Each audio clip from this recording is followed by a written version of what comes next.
So Yossi is here, we can ask him. Yossi, unmute yourself, please.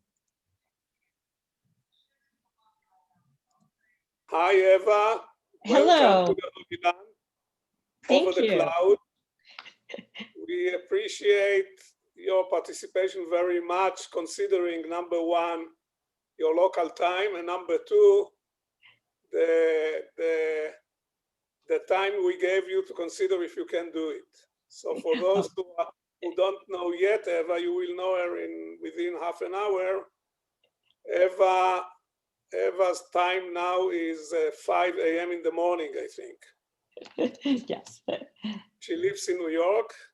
Maybe we will wait another minute before we introduce you, so we will, but it's really very much appreciated. Of course, happy to. Don't say it, you know, we Israelis, you give us a finger, we take the whole hand. People are doing Zooms in Israel every day, so you are going to get invitations to join many of them at 4 a.m., not at 5 a.m. Oh dear.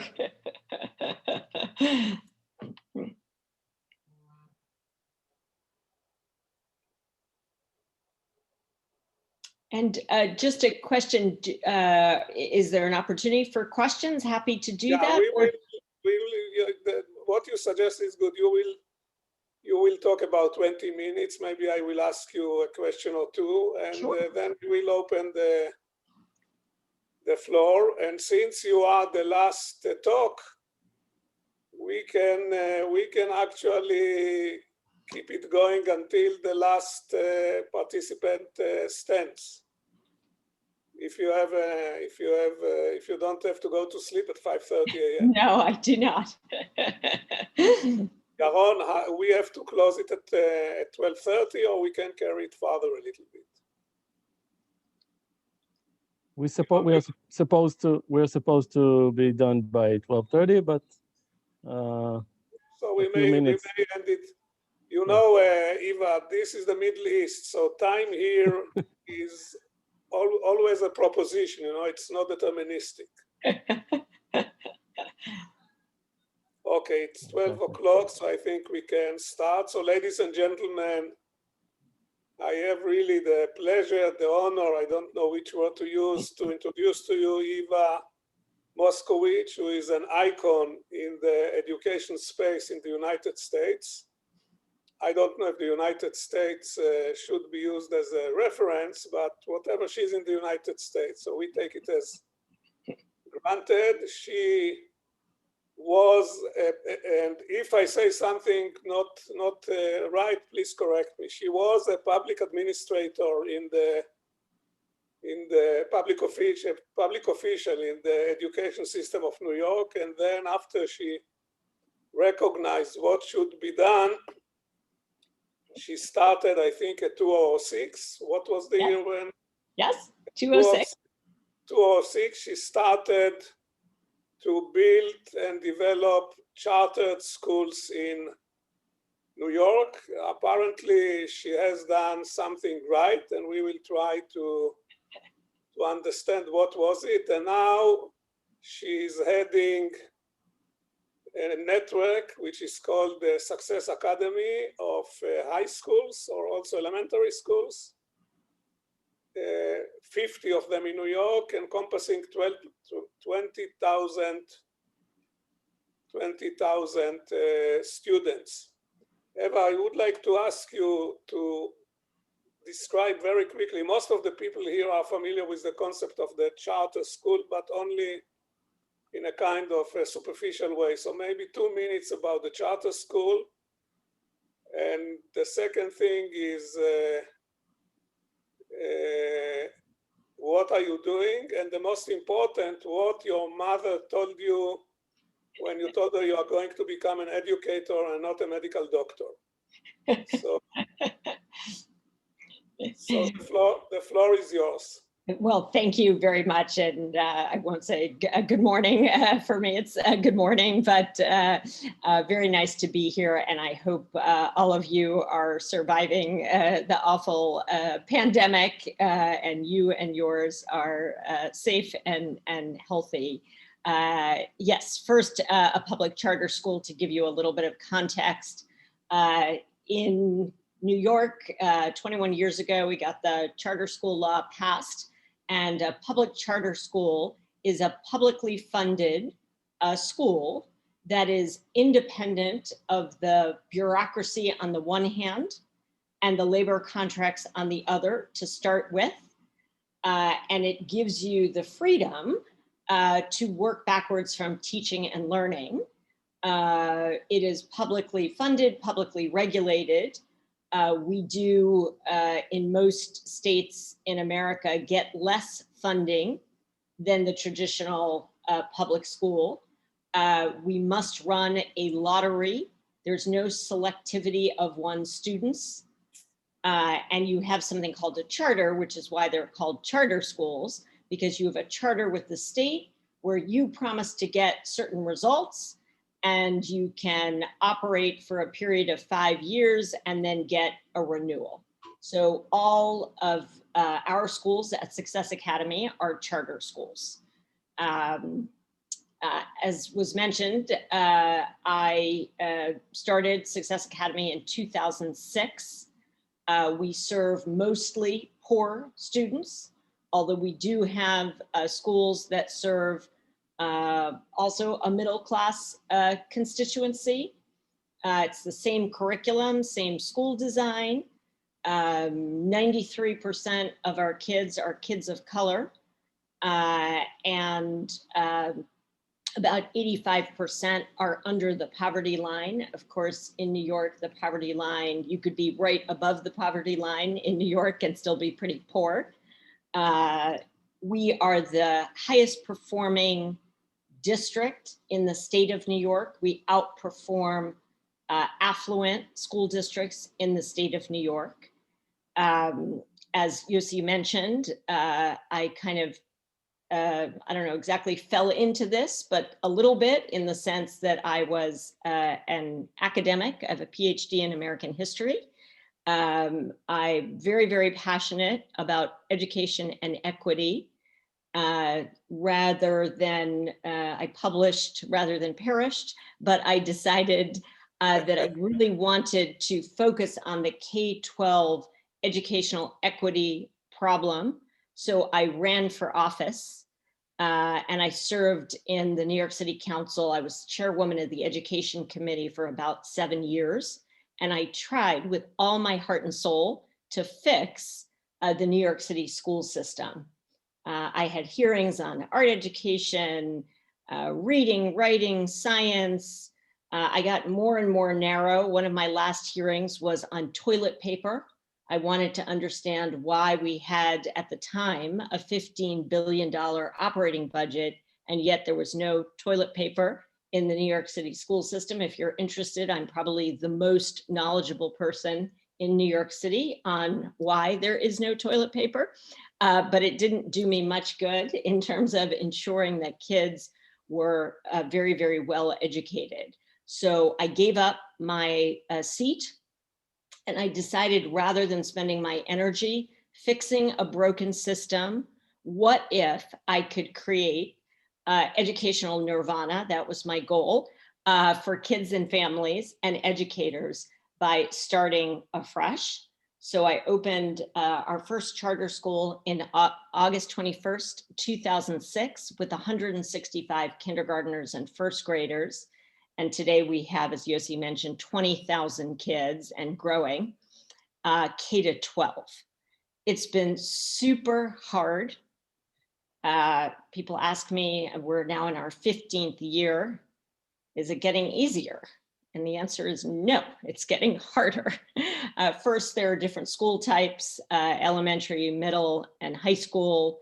There's a lot of politics in New York, so you can't be an educator without constantly fighting battles of every imaginable sort. But also just the challenges of poverty make this really, really hard, particularly in a pandemic. Our school design, I was one of the first charter school leaders that had 3 kids of my own when I opened our first school. They were under the age of 6. And I always wanted to create schools where I would want to send my own kids. I saw real disparities in the schools that middle class and affluent kids went to, and even in the charter sector, the schools that served mostly poor kids. And it didn't make sense to me that it had to be that way. And so I wanted a set of schools that had equity from a design perspective, not only equity from an outcome perspective. So there were a bunch of non-negotiables for me. First, there was rigorous academics. Reading, writing, mathematics, science. We're one of the only schools in America that teaches science 5 days a week, starting in kindergarten. And it's really science and engineering. We read more poetry than any set of schools in America that I've been able to discover. Our history curriculum is based on primary sources. Our kids do 3 years of world history in middle school, and it's rigorous. So there's the rigorous academics, but I also believe really in the whole child. And so we have art, music, dance. We have 6,000 of our kids playing soccer. We really, really believe in games. Our kids, all of our kids take chess. We also just are big on games from Blockus in kindergarten to Settlers of Catan in upper elementary. We work hard, we play hard. We believe very strongly that social and emotional learning is got to be a key component of education. We train our teachers more than most schools. Our teachers get 13 weeks of training every single year. We have control over our calendar, so we're able to do that. It's a tremendous lift. Our teachers are bright and hardworking, but when they come to us, they really do not know how to teach. And so we make a tremendous investment in their own learning. Obviously, at different school types, the challenge is different, but our focus is really making sure that we're thinking about education K to 12. I don't know how it works in Israel, but in the United States, elementaries don't really worry about preparation for middle school, and middle schools don't worry about preparation for high schools. The high school teachers are always wondering, you know, what happened in these middle schools, because they're not ready mathematically. The middle school teachers blame the elementary school teachers for not teaching them anything. And obviously that's not really true, but making sure that the content, knowledge, and skills are really thought of K to 12. And we try and hold our elementary school principals for the level of middle school preparedness, not only academically, but socially and emotionally. And we do the same for middle school principals, and obviously high school principals are responsible for preparing kids for college and for life. We've had tremendous success in terms of college admissions and financial aid. Last year, we got 26 million in financial aid for our approximately 100 students who are graduating. Just so you understand, because we only started 15 years ago, we have 15,000 kids in elementary, and right now only 1,000 in high school. And that tsunami of kids is coming through our system. Hopefully we'll be ready by the time they get to us, but that is quite a challenge. And we're least experienced, I would say, in high school. So that's sort of the general lay of the land. We have plans to expand. Our goal is to be at 100 schools, which is obviously a little bit of an arbitrary number. But in addition to serving significantly more students, and because we admit students by lottery. We unfortunately have to turn thousands of kids and families away because we don't have enough spots. And so we are trying to serve that need. But the other reason for expanding is really sort of proving that you can get to extraordinary quality at scale. And so at 100 schools, we would be serving 50,000 students in perpetuity. And that would make us somewhere in between the size of the Boston school system and the Atlanta school system. And in the United States, there's still a lot of doubt about whether it's possible to have extraordinary excellence and extraordinary equity. And we don't think it's impossible. We think it's darn difficult, but not impossible. And we would like to be a beacon of what is possible at that level of scale for the country and beyond. So that's our story. Just to make sure I answer Yossi's question, going to Johns Hopkins and getting a PhD allowed my grandmother to say that I was a doctor. And that seemed to satisfy the family if she could brag in that way without talking about the history. Happy to answer questions or to hear your thoughts. I am always interested in helping others who want to tackle the equity issues that we are facing in this world.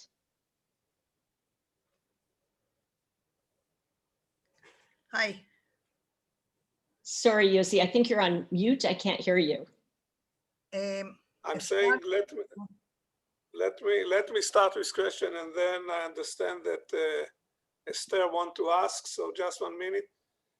You said you have a lottery, and still you say that 93% of your students are colored students.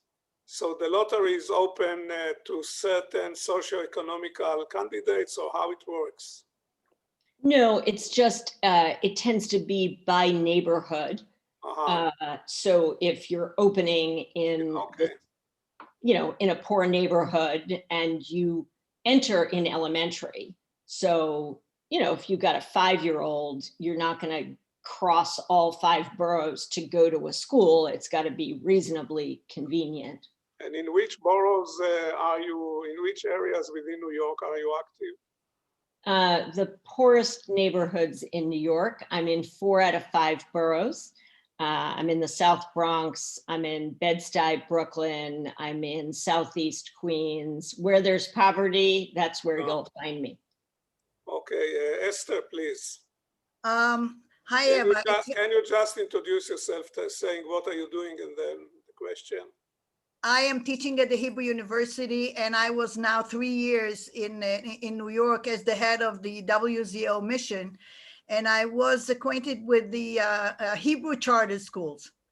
Are you part of it? Is it all the charter schools have connection? Because the Hebrew charter schools also are teaching colored and mostly non-Jewish kids. They learn Hebrew, and I've seen it. It's amazing.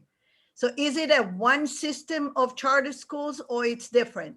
No, every, I'm an operator. I'm a social entrepreneur. I started my thing. They started their thing. Now we meet, so I know folks. We have obviously educational interests. We have political interests, and I tend to organize the charter sector in terms of advocacy for, working with government, et cetera, and elected officials. But every charter is different. Thank you. Good luck. Very interesting. Thank you. Thanks, Eva. This is Rami Lipman, one of the co-founders of Tovanot, and I wonder, can you share with us your experience with pandemic? We know that the deprived kids suffer much more than the others, and especially when there is a lockdown. I would like to hear a little bit about what do you do there and how things are going on there. Sure, and this has been in my 15 years since March. It's been the most challenging time of my leadership.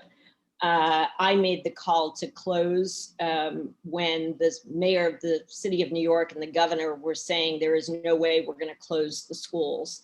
I had been watching the pandemic from Wuhan in January, and while the World Health Organization was saying it was not a pandemic, it seemed to me it was a pandemic. And I started reading epidemiologists and learned about flattening the curve.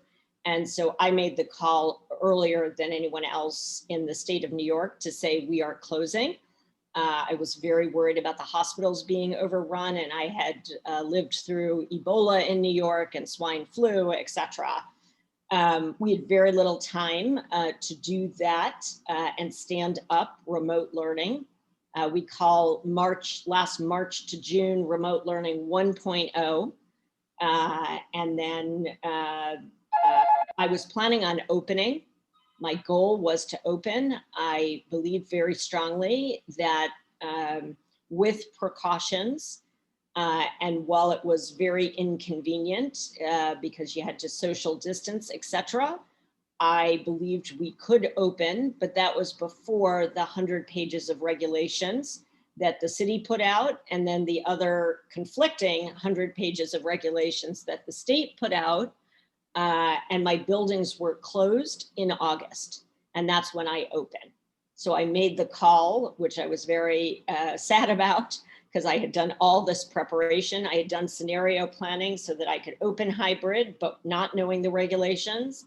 I had done scenario planning to do a better version of remote learning. So I opened remotely. And I made the call shortly thereafter to be remote through December because the regulations were so incredibly difficult. I honestly couldn't imagine how to run schools. I consider myself a fairly ingenious person. I could not figure out how to do it. So rather than doing on campus badly, in a partial way that wasn't even going to necessarily meet the needs of children and families, I decided to do remote as well as humanly possible. I was fortunate in that we were digitized K-12. But figuring out how to do kindergarten on these silly screens was very, very challenging. We have very large class sizes. Sorry?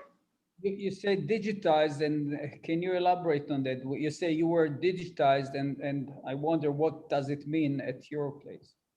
Well, it means different things in elementary, middle, and high school. Now it sort of means the same thing. But first of all, it means a one-to-one device. Every kid needs to have a device. Every kid needs to have Wi-Fi. Either they do because it's a public good, or we purchased hotspots for the 9% of kids who live in homeless shelters, or for individual kids where for whatever reason there was no Wi-Fi.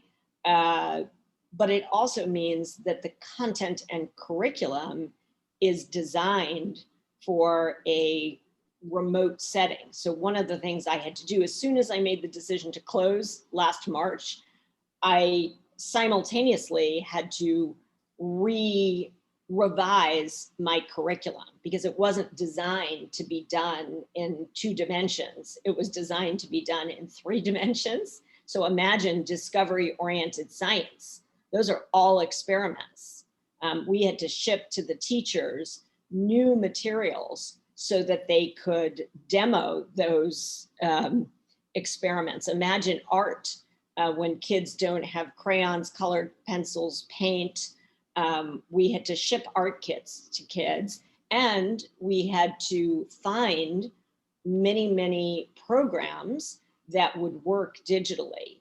And there's a lot of crappy programs out there, right? If you just use it all, it will be bad. We had to curate the list of good programs that we wanted our folks to use. And sometimes teachers discovered programs But, you know, there was a lot of internal doubt in my organization, particularly with the youngest kids. I mean, I had teachers and principals saying to me,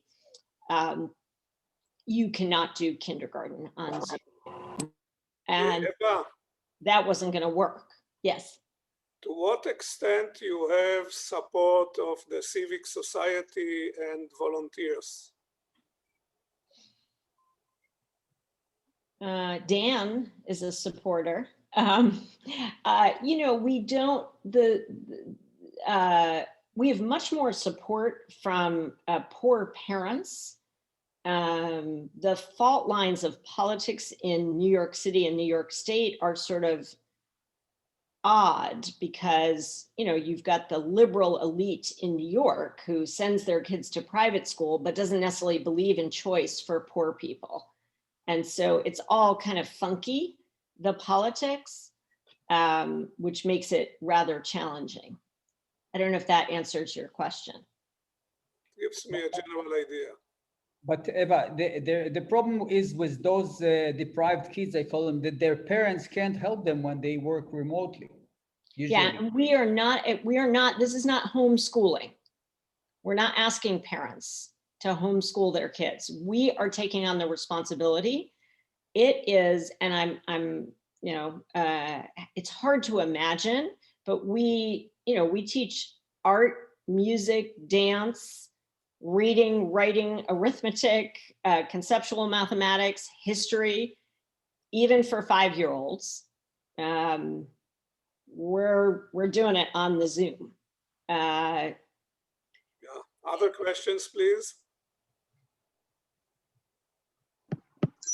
Did you provide computers? What happened to families with no computers? Oh yeah, no, we provide the device. You couldn't ask. Not only do we provide the device, and by the way, one of the things we ran into, so if you have any plans, my tech help desk was not prepared for 20,000 devices, 8 hours a day on the weekends. And I really had to fix that because, you know, we were down for 4 days, you know, and frankly, the initial devices that I got, I'm having to swap out. It was a bad decision on my part. I was trying to be cost conscious and I had to stand up. We had devices 4 to 12, but I didn't have devices K to 3. And I got Chrome tablets. They're fine, except they don't handle the Zoom very well. And I'm on Zoom. So I'm having to swap out those devices, which is very frustrating. But we've gotten it down to, you know, 48 hours. Device goes down, we have a system, swap it in and out. It's not perfect because a kid can lose 2 days of instruction, but we're doing the best we can. And it's a lot better than it was right at the beginning of the year.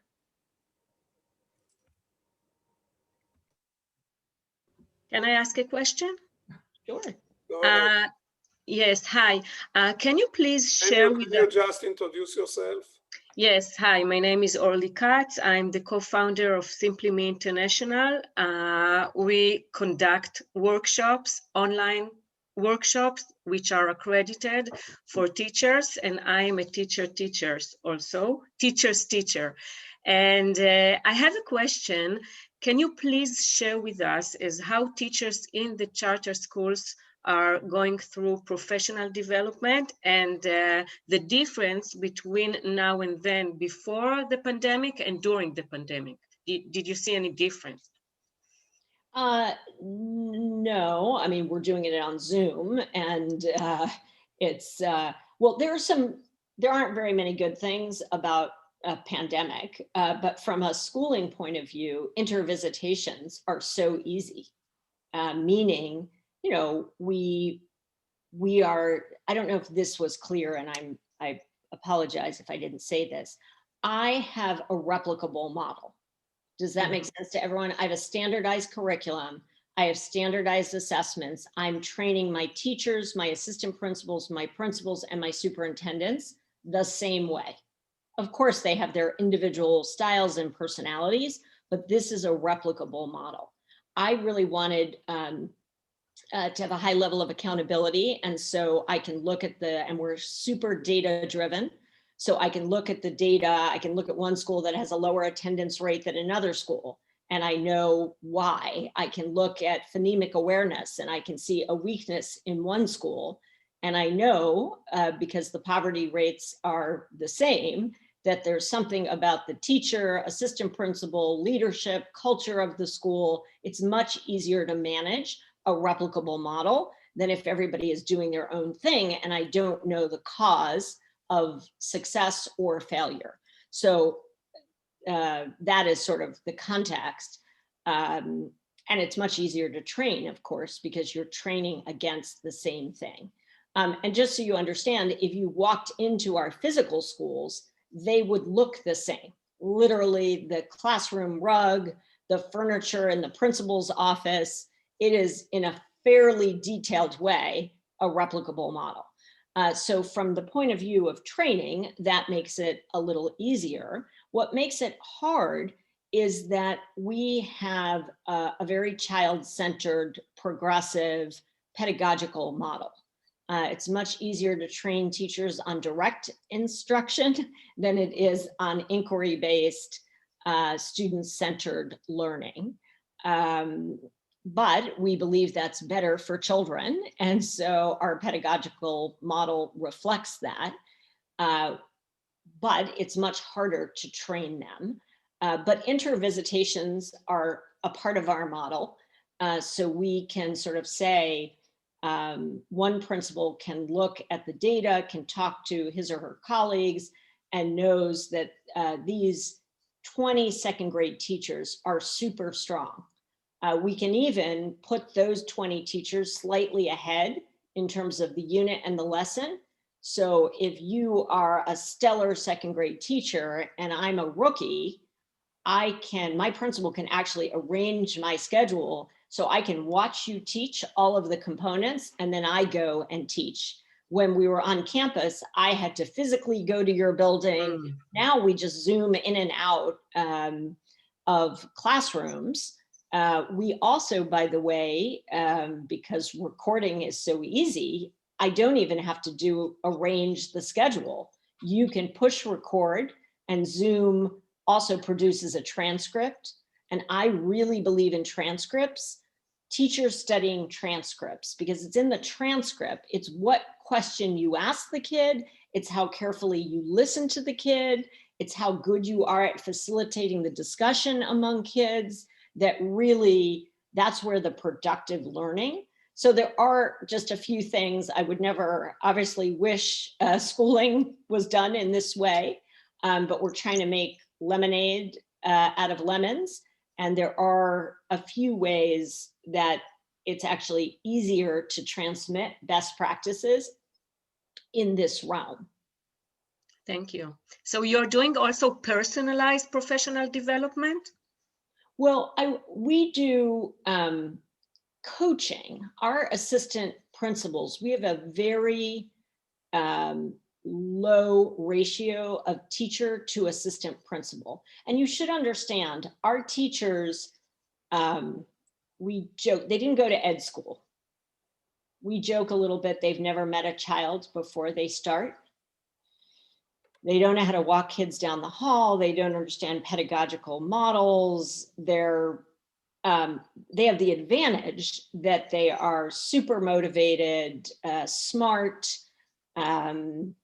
eager, but make, for an experienced person, I don't like to have visitors for the first 2 weeks because the kids are in a pile on the floor in kindergarten. They don't know how to give directions. They don't know how to look at student work. They don't know how to read the unit. They don't know how to be intellectually prepared. They're not good at questioning. I mean, all of the things that you need to know, which is part of the reason why we do this 13 weeks. but the assistant principal is there to coach them in the moment. And, you know, you have to account for whatever factors you have. Given that I have these very inexperienced teachers, I have to mitigate that with some sort of resource. And so we do that with assistant principals. They're almost like the personal trainers of teachers. Now, of course, they don't necessarily know what they're doing either. And so we got to train them. So just to give you an image, my teachers have on average, you know, 0.8 months of experience. They're 22 years old. My principals are about 27 years old. My, you know, superintendents are like 30. And that also makes it incredibly difficult, but they're not afraid of innovation. They're super committed. There aren't bad practices to undo, which is really, really challenging. And there's a lot of energy and mission driven. My folks will go through walls for kids and get it done. So, you know, it's hard. Yes, how absolutely. many teachers and how many staff you have in the whole network? All in, I have 3,000, but that includes, I'm an employee of the home office. So I'm sort of the equivalent of the district. And I have about 300 there. And then I have at the schools about 2,700. And just so you understand, I wasn't planning on doing this, but I have written my own curriculum. When I started Success, I thought, oh, you just go to these publishing companies that make all this money and you use their materials. I was horrified at the curriculum. Mathematics, I would never teach mathematics that way. I remember asking one of these sales reps, you know, I said to him, I notice that the third grade curriculum repeats more than half of the second grade curriculum. Why is that? And then when I look at fourth grade, it repeats. And the sales rep said to me, oh, well, we make this for the district where we assume nobody learns anything. I said, well, I don't want to assume that. I want to make it happen. And so I have had to build out K to 12. And I thought finally, when I got to high school, surely I could just buy stuff off the shelf, but it just hasn't worked that way. And so I have teams at the network that do content and curriculum. I also did not want my educators worrying about all of the ancillary things that go on in schools. So I get them their students. In New York State, we have to collect 26 forms per child every single year. I do not want my principals and my assistant principals and my teachers doing all that. There are safety and, you know, there are a myriad of things. You're running a little hotel. You know, I didn't want my educators doing all that. So I've designed it so that the principals are the instructional leaders. The assistant principals, they are worried about teaching and learning and the relationship with kids and families, and not all the other stuff that must be done well and is important, but really is not in the educator's skill set and is distracting from their fundamental task. David Arman, can I invite you to wrap up the session? Because unfortunately we are running out of time. It's incredible, but it's possible only in a private system, not in a national system. David? But we're public. Well, We're not private. אם אנחנו צריכים לסיים, מחכים לנו בחדר הראשי, עבר הזמן, כולם מחכים כבר בחדר הראשי, אני מתנצל. Okay, we have to move to the main room. So Eva, let me thank you very much. Of course. To be continued. And I really appreciate your willingness to appear in such an early time of the day. And as I told you, in Israel, it's a precedence, which means that now each one of us 8.9 million people can invite you come anytime to speak in his event. So, well, thanks for having me, and good luck with your challenges around equity and excellence. And if I can help in any way, I'm here in New York, busy as a bee. be sure we are not shy. Thank you very much. Thank you, thank you. Thank תודה you. רבה I כולם, won't want us בבקשה to go לעבור. to the main room. ולבמה המרכזית, לנמת נורקין, בבקשה. תודה.